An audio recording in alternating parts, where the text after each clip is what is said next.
Calaroga Shark Media.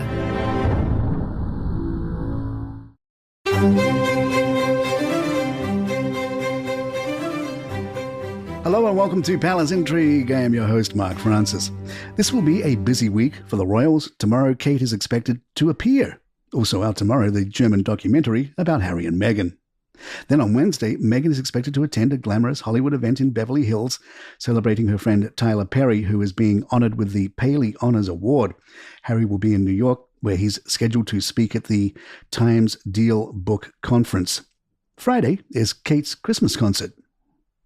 Reports that King Charles plans to vacate Buckingham Palace as his primary residence have resurfaced, despite denials from Clarence House and Buckingham Palace in the past. In 2017, Clarence House firmly rejected claims made by the Sunday Times, stating Buckingham Palace will remain the official residence of the monarch. The same stance was reiterated 5 years later. However, royal insiders suggest the King and Queen Camilla prefer the comforts of Clarence House, their longtime London home, located just a short walk from Buckingham Palace. A royal source told The Times, "I know he is no fan of the big house, as he calls the palace. He doesn't see it as a viable future home or a house that's fit for a purpose in the modern world." Another insider noted that Queen Camilla is also reluctant to move into Buckingham Palace, adding to the speculation. William and Kate, who reside at Adelaide Cottage on the Windsor Estate and Amner Hall in Norfolk, share a similar perspective, reportedly finding Buckingham Palace unsuitable for modern family life. Since 1837, Buckingham Palace has served as the official London residence of British sovereigns. It was Queen Elizabeth II's primary residence until 2020, when she relocated to Windsor Castle during the COVID-19 lockdowns. Reflecting on this gradual shift, a friend of the King remarked, "There was a time when people said, if the late Queen doesn't live at Buckingham Palace, then what's the point of Buckingham Palace?" The King is mindful that it will continue to be monarchy headquarters, with the advantage that he can open it up and make it even more accessible to the public in the future. It's win-win. State visits will shift to Windsor Castle until the second half of 2027 due to extensive renovations at Buckingham Palace. The refurbishment involves phased closures of Buckingham Palace's iconic rooms, beginning with the white drawing room, the music room, blue drawing room, and state dining room on the garden side. Renovations will then extend to the ballroom, traditionally used for state banquets, and finish with state rooms on the quad side, including the throne room and green drawing room. Despite this, public tours of the palace's state rooms and the annual summer exhibition will continue, with construction paused each summer to accommodate these events. This year, for the first time in its 175-year history, the east wing of Buckingham Palace, including the centre room and famous balcony, was opened to the public. It attracted a record 605,000 visitors. King Charles has approved expanded access for next summer, reflecting his intent to increase public access to royal residences while preserving Buckingham Palace's role as the monarchy's headquarters. As king, Charles has continued his vision to transform royal residences from private places to public spaces. Earlier this year, he opened 7 rooms at Balmoral Castle to the public, including the drawing room where Queen Elizabeth II was last photographed. All 3,400 tickets for these £100 bespoke tours sold out within 2 hours.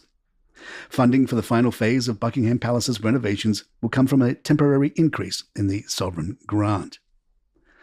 The holiday spirit has officially arrived at Windsor Castle, where the state apartments are adorned with breathtaking Christmas decorations, including a stunning 20-foot-high Nordman fir tree in St. George's Hall. Sourced from Windsor Great Park, this impressive centrepiece will be replanted after the festivities. According to the Royal Collection Trust, the tree is topped with a Garter star, and the hall's ceiling, featuring the shields of the Knights of the Garter, provides a historic backdrop for the festive display. Another equally festive tree, a 15-foot-high Nordman fir, graces the Crimson Drawing Room as part of the semi-state rooms. This space is both an opulent setting for official entertaining and open to the public during the winter months. Christmas trees have a storied history in the British royal family, dating back to Queen Charlotte, who introduced yew trees to the tradition. Queen Victoria and Prince Albert later popularised the Christmas tree in Britain, decorating it themselves at Windsor Castle with candles and gingerbread, a tradition fondly remembered by Royal Collection curator Catherine Jones. Beyond the towering trees, decorations extend throughout the grand staircase, Waterloo Chamber, and for the first time, Queen Mary's Doll's House. The miniature marvel, celebrating its centenary this year, now features tiny Christmas decorations, including a miniature tree a delightful nod to the festive season. The royal family's own Christmas traditions remain steadfast. As Prince Harry wrote in Spare, they exchange gifts on Christmas Eve at Sandringham, where suddenly everyone began opening at the same time. A free-for-all, with scores of family members talking at once and pulling at bows and tearing at wrapping paper. Visitors can enjoy Windsor Castle's Christmas displays through January 6. Palace Intrigue will be right back. From time to time, we notice a narrative being floated. Thus, a recent flurry of articles about the royals' Christmas plans have us suspicious. The plans are shaping up to be a mix of cherished traditions, modern adjustments, and the inevitable dose of drama that comes with their high-profile lives. Charles and Camilla plan to host a family-centric Christmas at Sandringham, maintaining many of the customs upheld by the late Queen, such as gift exchanges on Christmas Eve and a hearty luncheon after the church service on Christmas Day. However, Charles' more relaxed approach allows guests to prioritize other commitments without staying for the full 3 days, a departure from his parents' stricter expectations. Camilla, now firmly in charge of hosting, ensures the festivities include a beautifully decorated tree and a welcoming atmosphere for their blended family. The king will juggle his festive duties with his ever-present work commitments, echoing his mother's tireless dedication. Former royal butler Grant Harold noted, "Even on Christmas Day, he'll be working on and off. He doesn't stop thinking about work." Children will be at the heart of the celebrations, with the King's and Camilla's combined 10 grandchildren, bringing plenty of energy to the festivities. Royal expert Duncan Larcombe highlights the chaos and joy their presence brings, saying, "Kids are a great healer and a great distraction." As for the narrative, we asked our royal insider Deep Crown about it.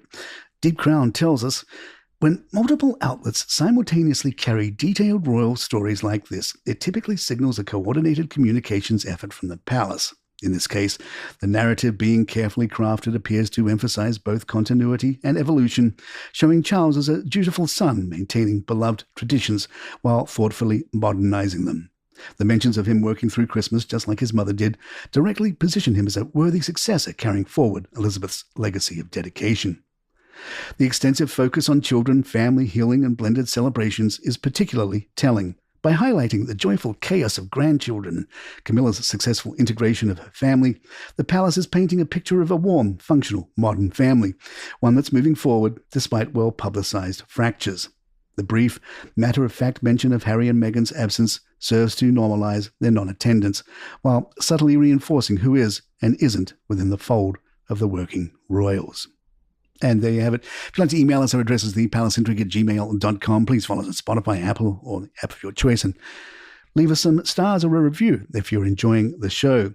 Don't forget, we have subscriptions available for this show to get it commercial-free.